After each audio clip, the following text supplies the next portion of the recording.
So, is the Sri Lankan economy going to crash in 2022? I got a lot of really nice responses from my previous video, and this kind of inspired me to talk a little bit more about the situation. A few people have also requested an update on what's actually going on in Sri Lanka. A lot of things have changed over the past few months from when I first made my video, and I wanted to look specifically at the budget and the government's plan to tackle these problems and to give an analysis on how this might play out. I want to emphasize that any views, any opinions expressed in this video and any of my videos are my own and not my employer's. It's not anyone else's. It's purely based on facts available at the time of creating the video, and those facts change, and that's acknowledged, and that's just a quick disclaimer at the start of the video.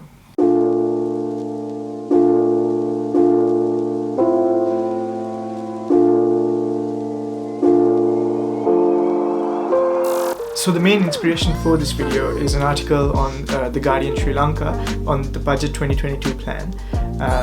And what Sri Lanka essentially has right now, what the big problem is that we are going through an external budget crisis. External debt has piled up, our currency is depreciating, our trade deficit is worsening every single year, and the problem is getting worse and worse and worse. In any sort of well-functioning economy, there are three balance sheets that the government needs to manage, and which is what makes the finance ministry's budget speech actually quite difficult, because they need to address, in a country like Sri Lanka where all three balance sheets are under crisis, they need to intricately address each and every single one and also account for sort of dependencies between them. So by no means is this an easy task. The government has a huge task ahead of them, and here's what the plan is. So there are three balance sheets, right?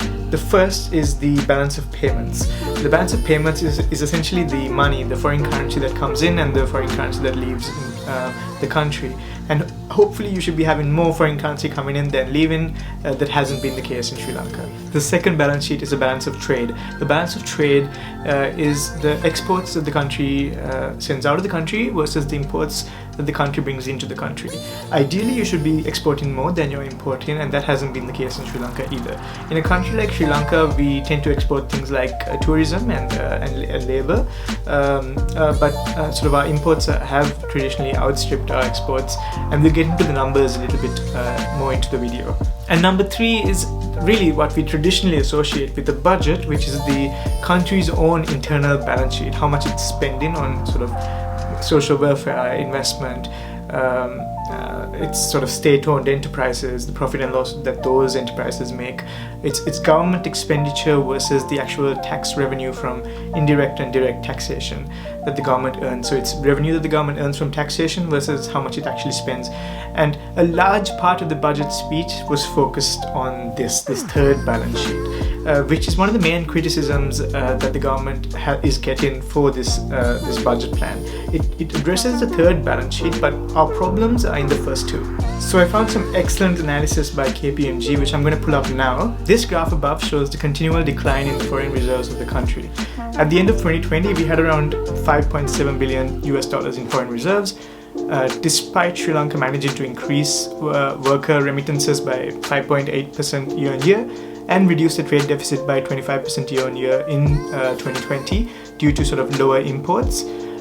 We still see this sort of gradual trend of decline. 2021 was a killer year for the Sri Lankan economy, with another sovereign bond repayment of $1 billion in July 2021, bringing down our reserves to a scarily low number of just $2.3 billion in October 2021. In 2022, we're expected to pay $5 billion in foreign debt repayments, and the macroeconomic picture isn't looking great either. So $5 billion in debt repayment versus $2.3 billion reserves. The picture doesn't look great. There's a plan for this. The government has a plan, but the picture doesn't look very sustainable, especially given sort of the macroeconomic outlook with Omicron now on the rise and tourism starting to get affected again.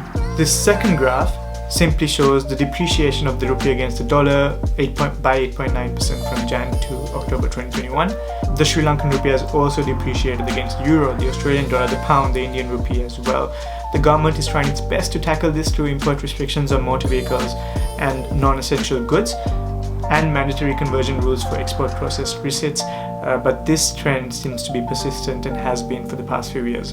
Now at this point I want to keep on reading, I want to find more up-to-date statistics, hopefully something in December, and what I found was a little bit shocking. So I found Fitch's recent downgrade of Sri Lanka's credit rating from CCC to CCC, and the rationale behind it, and this actually provides a lot of insight into what's going on.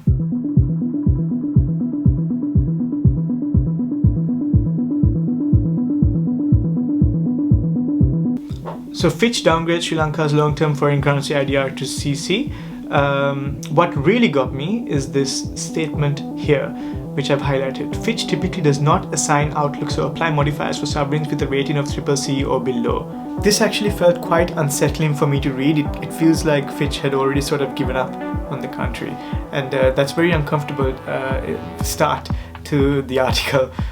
Sri Lanka's foreign exchange reserves have declined much faster than we expected in our last review, falling to $1.6 billion at end November, equivalent to less than 1 month of current external payments.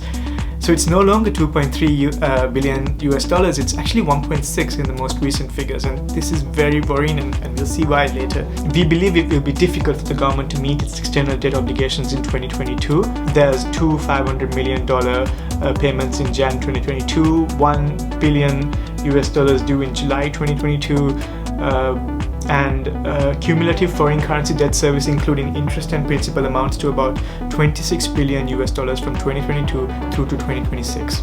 So at this point I'm looking for solutions. What's the plan? How are we going to tackle this? A drawdown on the existing currency swap facility with the People's Bank of China could boost reserves up to $1.5 billion. However, even with resources from the swap facility, foreign exchange reserves are likely to remain under pressure in our view.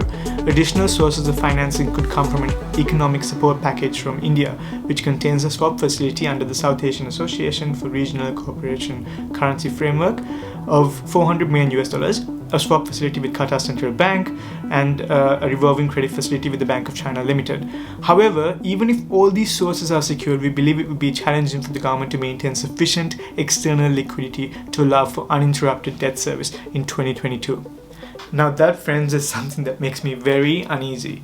Press reports suggest that the government may be contemplating IMF financing. An IMF program would unlock multilateral financing, but we believe the fund could well suggest restructuring to bring about debt sustainability. All this with fiscal deficits, current account deficits, COVID hitting tourism, worsening economic performance. When you combine all these factors together, the outlook actually looks quite bleak.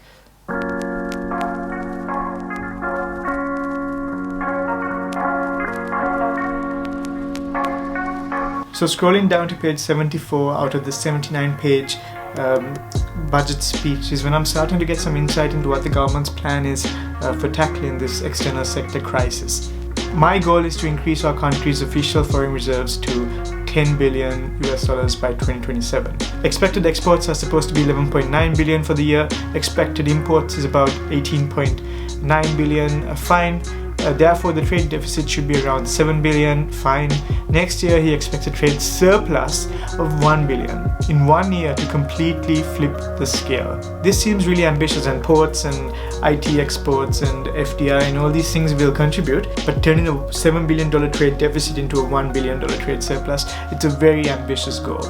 And truly, it will take something like this to flip the switch on the economy and to actually revive it from the situation. But as I mentioned in my previous video, at the very end, what Sri Lanka really needs is structural long-term changes to the economy. Overall, one thing stands universal, and it's that the government, in order to get out of this over the long term, needs to exercise some sort of fiscal responsibility, basically spend less, and also manage these international tensions as well, because these are also very real risks to the country moving forward. But if we're thinking very long term and how to sort of improve the country as a whole, my personal view is that the Sri Lankan debt crisis is not so much to do with foreign borrowing. I mean, yeah, that's true. We have borrowed a lot from abroad, but it's also to do with structural problems in the economy.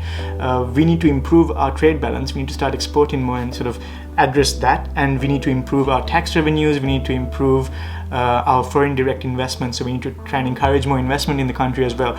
Once we start improving these structural issues in the economy, I believe that we would be at a much better place to address these foreign currency debt issues over the very long term as well. Well, thanks so much for watching. Yeah, so perfectly said in the previous video, that point still stands.